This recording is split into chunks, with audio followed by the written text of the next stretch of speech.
దేవుని వాక్యాన్ని మనం ధ్యానం చేసుకుందాం. యావేలు గ్రంథము 2వ అధ్యాయము. యావేలు గ్రంథము 2వ అధ్యాయము 32వ వచనం. యెహోవా సెలవిచ్చినట్లు సియోను కొండ మీదను యెరూషలేములోను తప్పించుకున్న వారందరూ శేషించిన వారిలో యెహోవా పిలుచువారు కనబడుదురు. ఆ దినమున యెహోవా నామమును బట్టి ఆయనకు ప్రార్థన చేయువారందరూ రక్షింపబడుదురు. ఆ దినమున యెహోవా నామమును బట్టి ఆయనకు ప్రార్థన చేయువారందరూ రక్షింపబడుదురు. ప్రభువైన యేసుక్రీస్తు నామానికి మహిమ కలుగును గాక. ప్రియ దేవుని బిడ్డలారా, ప్రార్థన చేసే ప్రతి ఒక్కరూ రక్షించబడతారు అని యావేలు తన గ్రంథంలో రాస్తూ ఉన్నాడు. అంటే ప్రార్థన ఎవరికి చేయాలి? ప్రార్థన చేయాలంటే దేవుడెవరో తెలియాలి. ప్రార్థన చేయాలి అంటే ఆ దేవుని మీద నమ్మకం ఉండాలి. ప్రార్థన చేయాలంటే పూర్తిగా ఆధారపడాలి. మరి ఇదే మాటను అపోస్తలుడైన పౌలు రోమా సంఘానికి, రోమీలకు రాస్తూ ఇలా అంటున్నాడు. రోమీలకు రాసిన పత్రిక 10వ అధ్యాయం 13వ వచనంలో, 10వ అధ్యాయం, ఎందుకనగా ప్రభు నామమును బట్టి ప్రార్థన చేయువాడెవడో వాడు రక్షింపబడును. వారు విశ్వసింపని వానికి ఎట్లు ప్రార్థన చేయుదురు? వినని వానిని ఎట్లు విశ్వసించుదురు? ప్రకటించువాడు లేకుండా వారెట్లు విందురు? ప్రకటించువారు పంపబడని ఎడల ఎట్లు ప్రకటించుదురు? ఇందు విషయమై ఉత్తమమైన వాటిని గూర్చియు సువార్త ప్రకటించువాని వారి పాదములెంత సుందరమైనవని వ్రాయబడి ఉన్నది. ఆమేన్. ఇక్కడ ప్రార్థన చేయాలి. యావేలు యొక్క మాటలు ప్రవక్త ఏదైతే వ్రాసాడో అది అపోస్తలుడైన పౌలు రోమా సంఘానికి కూడా, రోమీలకు కూడా రాస్తూ ఉన్నాడు.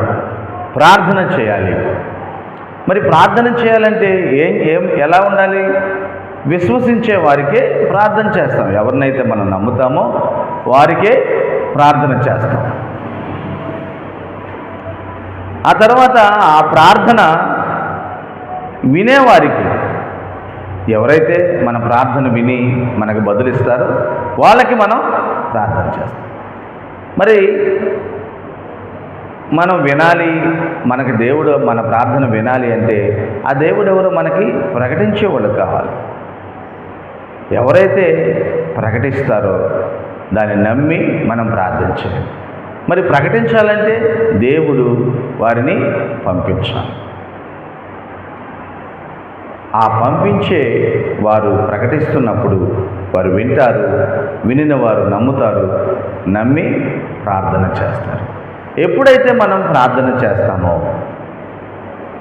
యెహోవాకు ఎప్పుడైతే మనం మొరపెట్టగలుగుతామో అది ఎట్టి పరిస్థితినైనా మార్చగలిగిన దేవుడు, రక్షించే దేవుడు మన దేవుడు. ఆమేన్. హల్లెలూయా. కాబట్టి ప్రియ దేవుని బిడ్డలారా, ఈ సమయంలో దేవుడు మనతో మాట్లాడు, మన విశ్వాసం ఉంచాలి. హెబ్రీయులకు రాస్తున్నాడు 11వ అధ్యాయం 6వ వచనం, విశ్వాసము లేకుండా దేవునికి ఇష్టడుగా నువ్వు ఎలా ఉంటావు? ఎవరు ఉండలేదు. ముందు మనకి విశ్వాసం కావాలి. విశ్వాసం అనేది చాలా ప్రాముఖ్యమైనది. విశ్వాసము లేకుండా దేవునికి ఇష్టడుగా మనము జీవించలేము. దేవుని దగ్గరకు వచ్చేవారు ఆయన ఉన్నాడని, ఆయన మనకి సహాయం చేస్తాడని, మన ప్రార్థన ఆలకించి మనకు బదులు ఇస్తాడని మనం నమ్మాలి. అదే ఇక్కడ అంటున్నాడు. అంటే మనం ప్రార్థన చేయాలంటే మొదటిగా మనం నమ్మాలి. ఇక్కడ ఇద్దరు భక్తుల యొక్క జీవితాలను మనం చూస్తే వారు ఎంతగానో మరి నమ్మారు. వారి జీవితాలు మారిపోయినాయి. వారు ప్రార్థన చేశారు. ఒక ఆయన పేరు హిజ్కియా. ఆయన ఒక గొప్ప రాజు. ఆయన ఒక రాజు. ఈయన గురించి బైబిల్లో మూడు చోట్ల రాయబడి ఉంది.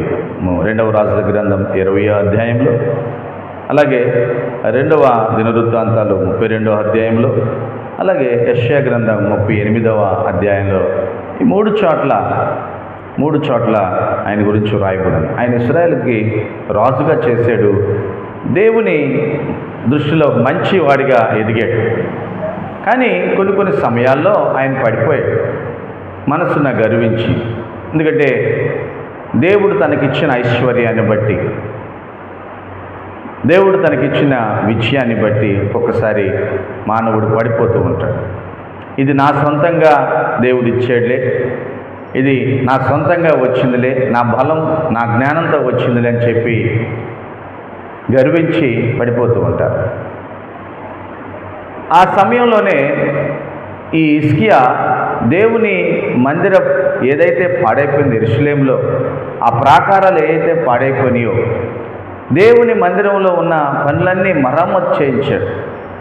దానికి పనివారిని కల్పించాడు, దానికి కావలసిన కలపను తెప్పించాడు, దానికి కావలసిన సామాగ్రిని తెప్పించాడు.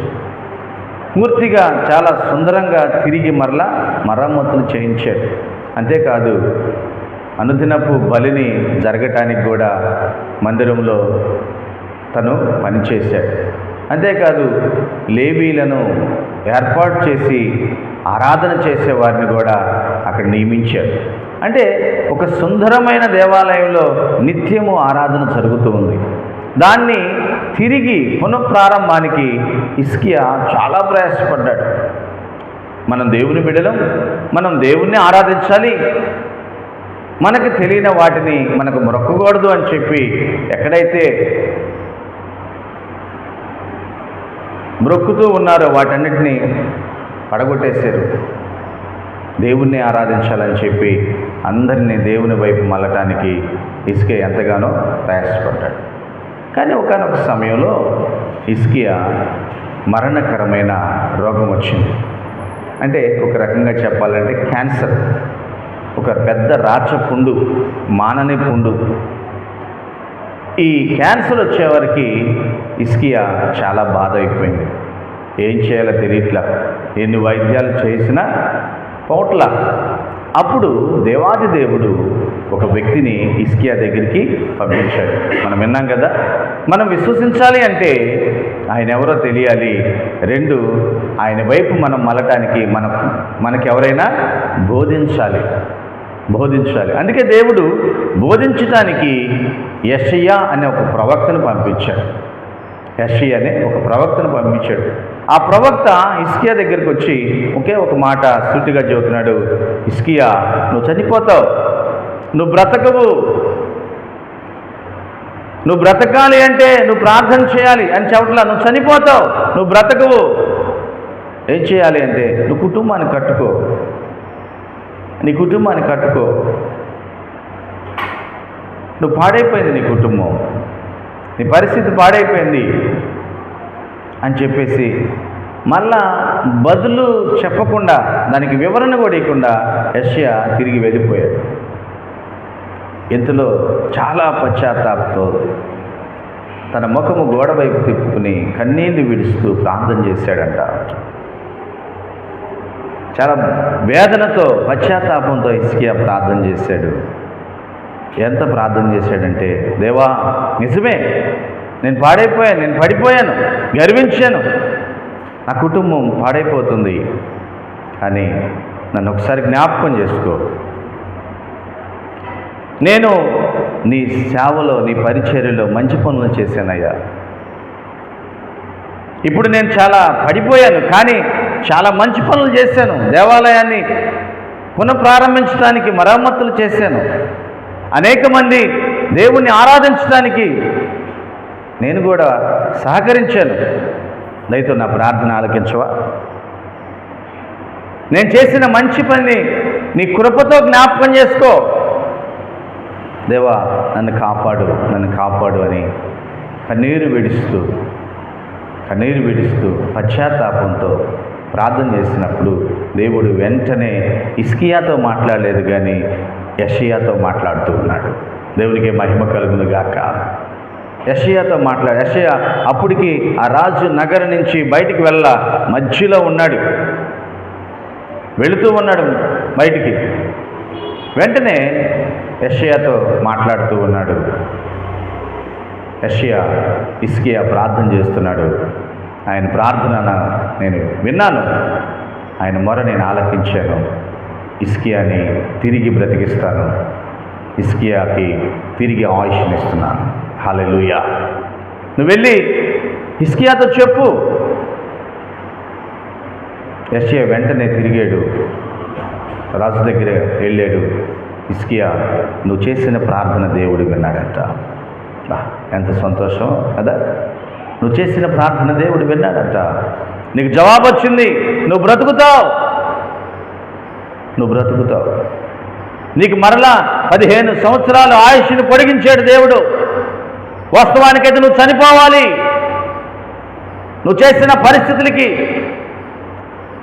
నువ్వున్న విధానానికి నువ్వు చనిపోవాలి. కానీ నువ్వు పశ్చాత్తాపంతో నువ్వు మొర్రపెట్టినప్పుడు, నువ్వు ప్రార్థన చేసినప్పుడు నీ ప్రార్థన దేవుడు విని నీకు ఆయుష్ను పొడిగించాడు. వాక్యం వింటున్నా ప్రియ దేవుని బిడ్డలారా, చూస్తున్నారా, వింటున్నారా? ప్రార్థన చేస్తే దేవుడు రక్షిస్తాడు. హల్లెలూయా. ప్రార్థన చేస్తే ఆ మొర వింటాడు. మరి ఆ ప్రార్థన చేయాలంటే నువ్వు వినాలి, ఆయన గురించి, ఆయన మాటలు వినాలి, ఆయన యందు విశ్వాసం ఉంచాలి. వినుట వలన విశ్వాసం కలుగుతుంది. ఈ లోకంలో చాలామంది ఏవేవో ఉంటున్నారు, ఏవేవో చూస్తున్నారు. నీ విశ్వాసం సన్నగిలిపోతుంది, నీ విశ్వాసం మార్గం తప్పిపోతుంది. ప్రతి దినం యేసు క్రీస్తుని గురించిన మంచి మాటలు వినాలి, ఆయన గొప్పతనాన్ని వినాలి, ఆయన ఎంత గొప్ప దేవుడో తెలుసుకోవాలి. అప్పుడు యేసు క్రీస్తు మీద నీకు విశ్వాసం కలుగుతుంది. వినుట వలన విశ్వాసం. ఆ విశ్వాసంతో హిజ్కియా ప్రార్థన చేశాడు. హిజ్కియా ప్రార్థన దేవుడు విన్నాడు, ఆయనకి రక్షణ దయచేశాడు, ఆయన ఆయుష్ని పొడిగించాడు. హల్లెలూయా. చూడండి ప్రియ దేవుని బిడ్డలారా, మరొక ఆయన ఉన్నాడు. ఆయన పేరు కొర్నేలి. ఆయన హిజ్కియా రాజు అయితే ఈ కొర్నేలి ఒక శతాధిపతి, సైన్యాధిపతి, ఆఫీసర్, మిలిటరీకి ఆఫీసర్ ఆయన. కానీ ఈయన దేవుణ్ణి ఎరిగిన వాడు కాదు. హిజ్కియా ఇశ్రాయేల్ ప్రజలకు రాజుగా ఉన్నాడు, దేవుని ప్రజలను పరిపాలించాడు. కానీ ఈ కొర్నేలి అయితే అన్యుడు, దేవుడు తెలియదు. కానీ ఎవరో చెప్పారు యేసు క్రీస్తుని గురించి. ఆ చెప్పిన మాటలు వింటూ ప్రతిదినం ప్రార్థన చేస్తూ ఉన్నాడు. ప్రతిదినం అనేక మందిని ప్రేమగా చూస్తున్నాడు, వారి పేద దయ చూపిస్తున్నాడు, అనాథలుగా ఉన్న వారిని కొద్దిగా ఆదుకుంటున్నాడు, ఆకలితో ఉన్న వారికి కొద్దిగా సహాయం చేస్తూ ఉన్నాడు, ధర్మకార్యాలు చేస్తున్నాడు, దాన ధర్మాలు ఇస్తూ ఉన్నాడు. కొర్నేలి దేవుని యొక్క ప్రేమను కొంతవరకే తెలుసుకున్నాడు, కొంతవరకు ఆ ప్రేమను క్రియారూపంగా చేస్తూ ప్రార్థన చేస్తూ ఉన్నాడు. ప్రతిదినం ప్రార్థన చేస్తాడు, విడివొక్క దేవునికి మొరపెడుతూ ఉంటాడు.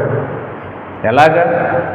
ఒక్కడైనా కాదు, కుటుంబంగా ప్రార్థన చేస్తాడు. చూద్దామా, ఒకసారి చూద్దామా? అపోస్తల కార్యములు 10వ అధ్యాయం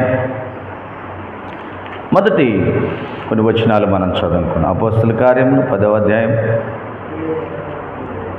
ఇటలీ పటాలం అనబడిన పటాలములో శతాధిపతి అయిన కొర్నేలు అని భక్తిపరుడొకడు కైసరులో ఉండెను. అతడు తన ఇంటి వారందరితో కూడా దేవుని యందు భయభక్తులు గలవాడై ఉండి ప్రజలకు బహుధర్మము చేయొచ్చు, ఎల్లప్పుడూ దేవునికి ప్రార్థన చేయువాడు. ఎప్పుడంటే ఎల్లప్పుడూ ప్రార్థన చేస్తాడు, నిరంతరము ప్రార్థన చేస్తాడు, కుటుంబంగా ప్రార్థన చేస్తాడు, భయము భక్తి కలిగి ఉంటాడు. ఈరోజు చాలామంది కుటుంబాలు దేవుడు అంటే భక్తి చాలా ఉంటుంది, భక్తితో చాలా పనులు చేస్తారు, కానీ భయము ఉండదు. దేవుడు రెండూ కావాలి. దేవుడు అంటే మనకి భయము, భక్తి. కొర్నేలి శతాధిపతి, ఒక మిలిటరీ ఆఫీసర్, సైన్యాధిపతిగా ఉండి కూడా దేవుని ఎడల భయము, భక్తి కలిగి ఉన్నాడు. ఒకడే కాదండి, కుటుంబం అంతా భయము, భక్తి కలిగి ఉన్నారు. అంతేకాదు ప్రతిదినం ప్రార్థన చేస్తున్నారంట. ప్రతిదినం ప్రార్థన చేస్తున్నారు. ఆ సమయంలో పగలు ఇంచుమించు 3 గంటల వేళ ఆయన ప్రార్థన చేస్తుంటే దేవుని దూత అతని వద్దకు వచ్చి కొర్నేలి అని పిలిచి ఆయన దర్శించింది.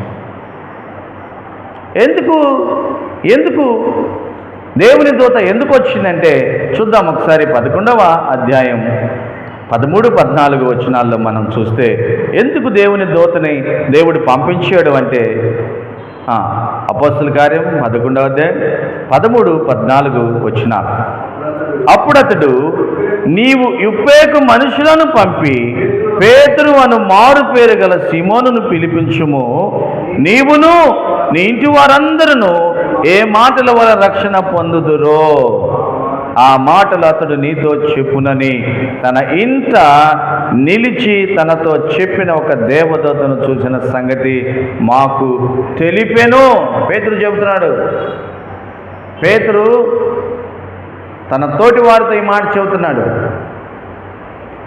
కొర్నేలి యొక్క ప్రార్థనా జీవితం, కొర్నేలి యొక్క భయభక్తులు కలిగిన జీవితం,